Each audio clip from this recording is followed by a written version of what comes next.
તો આજે સતત 7 દિવસથી આરોગ્ય કર્મચારી છે તે હડતાલ ઉપર છે અને એની ગ્રેડ પેની એની જે માંગણીઓ છે એના માટે તે ઝઝૂમી રહ્યા છે અને અત્યારમાં 7 દિવસથી કોઈ જમવાના કે રહેવાના કે પાણીની કોઈ ઠેકાણા નથી અને છતાં તેઓ એ આરોગ્ય કર્મચારી પોતાની લડત માટે લડી રહ્યા છે અને ઘરે વૃદ્ધ માતા પિતા અને નાના બાળકોને પણ તે મૂકીને આવેલા છે. તો સરકારને એક પ્રાર્થના છે, નિવેદન છે કે તે એનો પડકાર સાંભળે, એનો અવાજ સાંભળે અને આરોગ્ય કર્મચારીને જે તેની માંગો છે તે પૂરી કરે. અને આપણે 40 ડિગ્રી સેલ્સિયસ તાપમાને જો ઘરમાં નથી રહી શકતા તો છેલ્લા 7 દિવસથી એ 40 ડિગ્રી તાપમાને તે લડત લડી રહ્યા છે. તો સરકારને એનો અવાજ જરૂરથી સાંભળવો જોઈએ.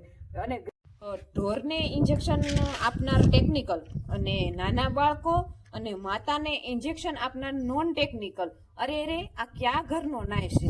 શું મનુષ્યની એટલી જ કિંમત છે, ઢોરથી પણ ઓછી?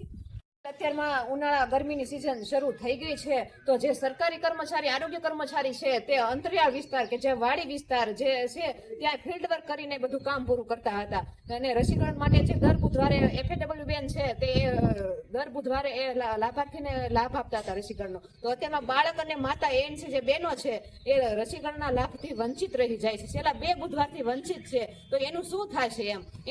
એનું જોખમ કહેવાય છે. તો આરોગ્ય કર્મચારીને તમે માંગ પૂરી કરો અને એની માંગ સંતોષો, જેથી કરીને તે વહેલી તકે હડતાલ પૂરી કરી અને પોતપોતાના ફિલ્ડમાં આવતા રહે, એવી મારી સરકારને અરજી છે.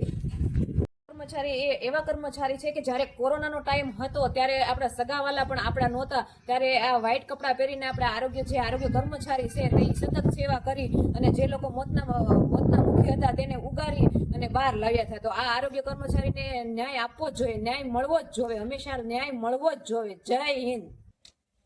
આ વિડીયો વધુમાં વધુ શેર કરજો જેથી કરીને આપણો અવાજ છે તે સરકાર સુધી પહોંચી શકે.